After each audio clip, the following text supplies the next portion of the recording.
ब्रह्मा भी बन जाता है और ब्रह्मा भी गुरु है ना। ब्रह्मा भी गुरु है और गुरु जो है अगर अपनी माता को अपने गुरु मान लिया तो वो ब्रह्मा भी है, ब्रह्मा भी बन जाती है ना। तो माता पिता के रूप में ब्रह्मा जिसने हमको जन्म दिया वो गुरु के रूप में भी है।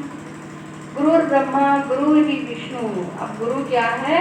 अगर गुरु किसी संत महात्मा को भी माना है, माता पिता को माना है, जिसको भी माना है तो पालन भी करते हैं और भगवान ऐसी रचना रच देते हैं कि फिर उसी के द्वारा ही हमारा उद्धार होता है। तो सब ईश्वर की ही माया चल रही है ना। हमारे मानने पर है कि हम किसको क्या मानते हैं। तो विष्णु जी हमारे गुरु भी हैं, पालन करता भी है, पिता भी है। गुरु ही विष्णु गुरु ही साक्षात गुरु ब्रह्मा गुरु विष्णु गुरु ही देवो महेश्वरा। अब आ जाता है कि शंकर जी भी हमारे गुरु हैं, है ना। हमें संहार भी करते हैं, ताड़न भी करते हैं। कब करते हैं? जब हमको दंड की जरूरत होती है, तब शिव जी ही लीला समेटते हैं, शिव जी दंड देते हैं। शिव जी की पत्नी काली माता है, ये सब दंड देने वाले ही देवता है ना। शिव जी पालन भी करते हैं और छड़े रुष्टा छड़े दुष्टा बहुत जल्दी रुष्ट और बहुत जल्दी संतुष्ट भी हो जाते हैं। अगर गुरु को हमने शिव के समान मान ले, अगर वो हमें दंड देता है तो क्या होता है? वो गुरु हमारे लिए शंकर के समान है। और शिव जी को भी हम गुरु मान सकते हैं। किसी से दीक्षा लेने की इच्छा नहीं है तो हम शिव जी को गुरु जी मान ले, अपना गुरु। वो तो सभी गुरुओं के गुरु ही है ना। शंकर जी को गुरु मान ले। गुरु ही साक्षात परम ब्रह्म तस्मै श्री गुरुवे नमः। अब गुरु कौन है? साक्षात जो है ब्रह्म के रूप में गुरु है। कैसे ब्रह्म के रूप में गुरु है? कि हर जगह क्या है? ब्रह्म ही स्थित है। पूरे संसार में सब जगह ब्रह्म ही ब्रह्म है। तो अब हम संसार से शिक्षा लेते हैं कि नहीं लेते हैं? है ना। दोनों तरह की शिक्षा लेते हैं, दो तरह की शिक्षा लेते हैं। अच्छी शिक्षा भी ले लेते हैं और बुरी शिक्षा भी। लेकिन ये सोचना चाहिए कि हमें ये बुरी शिक्षा को इस तरह से नहीं लेना चाहिए, निषेध करना चाहिए कि हमें जो है बुरे कर्म नहीं करने हैं। लेकिन हर वस्तु हर व्यक्ति हमें कुछ न कुछ सिखा रहा है? तो ब्रह्म के रूप में संसार है। अहमात्मा गुणा के ऐसा सर्वभूता से स्थित, सब जगह ब्रह्म ही ब्रह्म स्थित है, भगवान ही स्थित है। इसलिए हर जीव हमको शिक्षा देता है, हर कोई कुछ ना कुछ हमको सिखा देता है। अगर किसी में बुराई है तो भी शिक्षा ले लेनी चाहिए कि हमें उसकी बुराई नहीं ग्रहण करनी है, ये कार्य नहीं करना, ये भी तो शिक्षा है। ये हमको काम नहीं करना, ये भी एक शिक्षा है। तो ब्रह्म क्या है कि परम ब्रह्म ही जो है हमारा फिर गुरु बन जाता है। और जब हमें पूरा जगत शिक्षा देता है उसके पहले कौन है? हम भी उसी संसार में हैं। तो हमारी आत्मा भी गुरु है। सबसे पहले हमारी आत्मा, जो हमारी आत्मा को बात रुचिकर लगती है वो ही बात दूसरे की मानते हैं, है ना। जो हमारे अनुकूल बात लगे, हमारे मन को ठीक समझ में आ गई तो मान लेंगे, अगर मन को समझ में नहीं आई तो नहीं मानेंगे। तो सबसे पहले हमारी आत्मा गुरु है। जब हम अपनी आत्मा, भगवान दत्तात्रेय जी ने 24 गुरु माने और उन 24 गुरुओं में अजगर को भी गुरु माना है, लड़की को भी गुरु माना, एक छोटे से शिशु को भी गुरु माना, सूर्य चंद्रमा को भी गुरु माना, उन्होंने कुत्ते को भी गुरु माना। इस तरह से उन्होंने 24 गुरु अपने जीवन में धारण किए। फिर कहते हैं कि आत्मनो ही गुरु, मेरी आत्मा ही मेरी गुरु है। सबसे पहले और सबसे बाद में, जब तक वो बात आत्मा में नहीं बैठेगी तब तक हम नहीं मानेंगे, है ना। तो गुरु के रूप में हमें हर कोई शिक्षा दे रहा है भी गुरु के रूप में। तो गुरु के रूप में कोई ना कोई, हर कोई किसी न किसी या तो गुण में पड़ा है हमसे, हम ही सर्वश्रेष्ठ नहीं है संसार में। अगर यही भाव केवल आ गया तो आप समझ लीजिए वहां से पतन हो जाता है। निश्चय ही पतन हो जाएगा।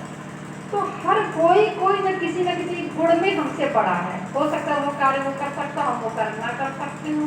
वो जितनी कुशलता से कर सकता, हम उस कुशलता से वो कार्य ना कर सकते हो।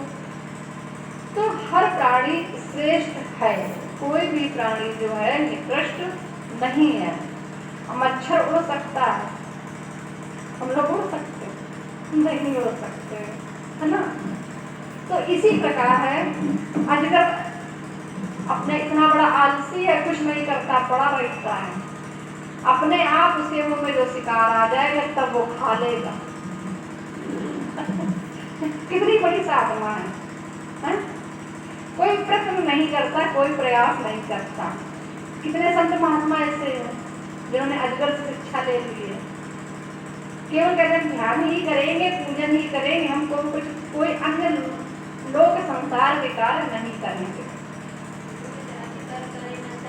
हाँ, करेगा दाता राम, तो सबके दाता राम है, सबकी व्यवस्था कर ही देते हैं, है ना। पंछियों की भी व्यवस्था कर देते, चींटी को भी दाना मिल जाता है कहीं से, अजगर को भी शिकार मिल जाता है।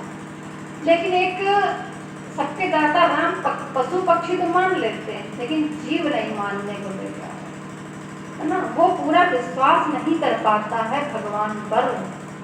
सच बात ये है, पूर्ण विश्वास जिस दिन होगा, पूर्ण विश्वास, उस समय सारा त्याग अपने आप हो जाएगा। पूर्ण विश्वास न होने के कारण ही फिर भी जीव को बहुत लाभ मिलता है, झूठे वजन से भी बहुत लाभ मिलता है। फिर मिलता है कि नहीं मिलता है?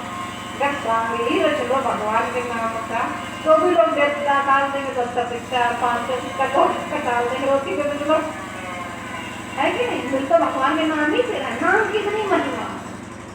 लेकिन उस नाम को पूर्ण सत्य रूप से 100% दृढ़ता से, विश्वास से नहीं कोई पकड़ता है। कोई 10% पकड़ता है, कोई 20%, कोई 50%, कोई 70%, कोई 80%, कोई 90%। और जिस दिन अगर 100% पकड़ लिया तो समझो परमात्मा प्रकट है, उसी समय प्रकट है। सारे भोग विलास वहीं खत्म हो जाएंगे, राग द्वेष वहीं खत्म हो जाएंगे, सब भस्म हो जाएंगे। आग जला दो तो क्या कोई सामान घर में रह पाएगा? लग पाएगा? जितनी आग जलती है उतना ही तो सामान जलता है। भयंकर आग लगा दो पूरी तो क्या होगा? मोहल्ला के मोहल्ला तक उजाड़ हो सकता है।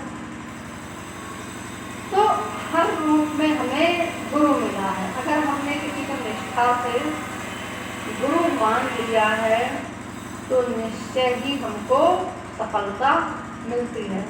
एकलव्य थे, उन्होंने द्रोणाचार्य को गुरु माना। द्रोणाचार्य ने मना कर दिया कि हमें शिक्षा नहीं देंगे, तुम पात्र नहीं। उसने मिट्टी की मूर्ति बना के उनकी रख ली और उसको प्रणाम किया श्रद्धा से और धनुष का अभ्यास करने लगे। तो ब्रह्मा को उस जगह प्रकट होना पड़ता है। ब्रह्म तो सत्य है ना। ब्रह्म में वो जीव जब मिल जाता है तो दोनों सत्य और असत्य दोनों मिल गए हैं, है ना। अब सत्य भी है, यहाँ पे असत्य भी है। असत्य के रूप में खाद माया सब है, सत्य के रूप में हमारे अंदर ब्रह्म बैठा हुआ है। अब इस खाल माया के कारण तो सारी माया समेटे हैं, इसको भूल जाए साक्षात ब्रह्मानंद है ना। तो जो द्रोणाचार्य थे उनके अंदर तन के रूप शरीर रूप में भी है, ब्रह्म उनके अंदर भी है, लेकिन वो जो असली ब्रह्म है वो तो सुन रहा है कि इसने मुझे अपना गुरु माना है। वो गुरु, वो ब्रह्म तो सहायता करेगा ना। हमारा ये तन रूपी शरीर, जीव रूपी गुरु जिसके साथ मिक्स है, सहायता करे या ना करे, लेकिन सच्चा ब्रह्म तो करेगा ही करेगा सहायता, है ना। तो सच्चा ब्रह्म भी अगर साथ दे, अगर आप सच्चे मन से उसको दिन में 1-2 मिनट भी पुकार लो सच्चे मन से, तो आप ये समझ लो कि वो फिर जीवन भर साथ नहीं छोड़ता है। सच्चे मन से अगर उसको 1 मिनट या 2 पल के लिए भी पुकारो सच्चे मन से, फिर वो नहीं छोड़ेगा तुम्हें। तुम भले उसको छोड़ने की कितनी भी कोशिश कर लो, तुम छोड़ के जितना भागो वो याद दिलाएगा, वो ऐसी स्थितियां बनाएगा कि तुम्हें एक प्रकार है वहां पर जाना ही पड़ेगा, चाहे जैसे भी उस तक पहुंचो। तो ये ईश्वर की बड़ी दयालुता और बड़ी ही दिव्यता है, ऐसी कृपा जिसके ऊपर हो जाए कि तुमको ईश्वर ना छोड़े, तो ज्यादा अच्छी बात, श्रेष्ठ बात है। जीव तो बहुत पकड़ने की कोशिश करते हैं ईश्वर को, पकड़ते हैं फिर भटकते हैं, पकड़ते हैं फिर भटकते हैं ना, लेकिन भटकने के बाद भी ईश्वर उनको सही राह में लगा दे कि बार बार अपनी ही याद दिला के ऐसी विषम परिस्थितियां उत्पन्न कर दे कि जीव को किसी भी तरह समर्पण ईश्वर के पास ही करना हो।